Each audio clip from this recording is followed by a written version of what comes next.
गड्डियां ने जो टापो टाप लगना होना है, अक्सर लोग आखते हैं किस तरह लगना है। अपनी गल कोई भी नहीं पे सुनना, जरा दिल की गल पूरी दसो किस तरह लगना है, टाप किस तरह लगना है। ये रिबोन केड़ा मॉडल? ये जनाब 2009 मॉडल है। रिबोन 2009 मॉडल। नंबर कितने? मैं पता है 4-5 साल पहले ना ये वाली जी गड्डी है ये 10-12-13 लाख की है ये, ठीक है।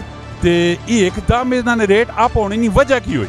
गला करसा खरिया साहब सचिया ते सुचिया। अस्सलाम वालेकुम, मेरा नाम है कामरान अहमद। जैसा कि आपको पता है रोज़ाना नई नई वीडियो के साथ आपके पास हाजिर होता रहता हूँ।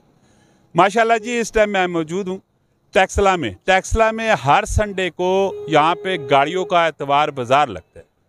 मुख्तलिफ़ किस्म की गाड़ियाँ आती हैं, जो कि आपको पता है कि हर घर की ज़रूरत है गाड़ी, लेकिन गाड़ियों के जो रेट हैं लोग रोते रहते हैं कि आसमानों को टच हो रहे हैं। तो मेरे साथ माशाल्लाह काफ़ी सेहतमंद भाई साहब मौजूद हैं और ज़रा इनसे ज़रा दिलचस्प किस्म की गपशप करते हैं और इनसे पूछते हैं कि ये आज एतवार बाज़ार में क्यों आए नहीं। अपनी देसी ज़बाना च गल करने हैं, मज़ा आसी चस आसी।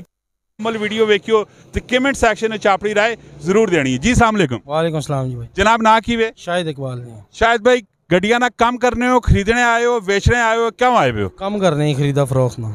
डीलर हो? जी जी नहीं, डीलर नहीं, यहाँ पर अपनी लाने बेचने।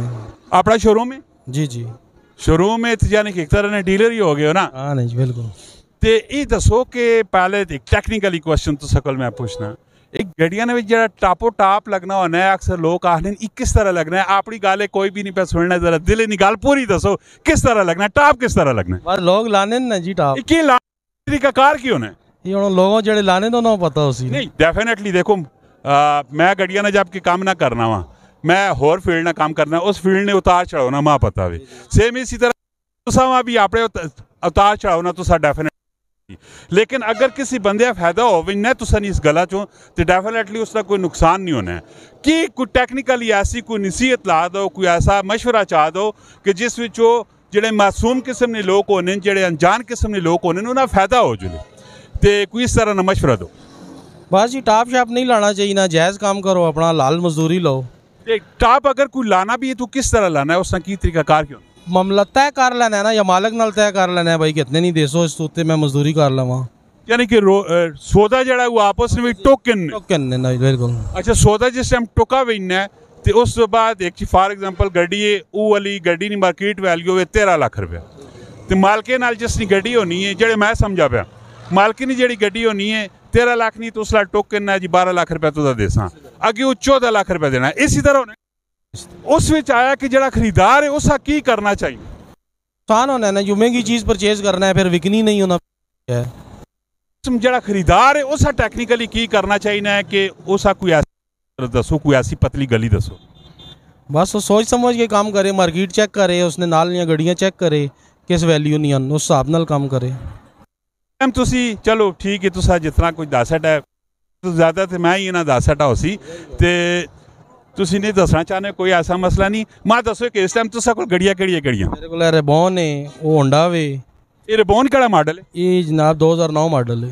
रिबोन 2009 मॉडल। नंबर कितने ने? ये लोअर नंबर है। लोअर नंबर ने, ते कितनी वैल्यू है इसकी? ये 22 लाख रुपये।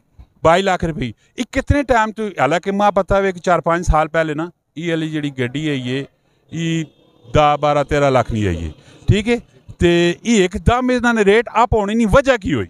बस मार्केट तेज है इस टाइम। मार्केट तेज करने वाला कौन है? लोग आप ही खरीदने ना खरीदने तले आ वैसी फिर गलत करने ना हुकूमत कसूरवार ठहराने पैने। ये तो सारा कसूर मेरी समझने मुताबिक लोगों ने अपना कसूर है।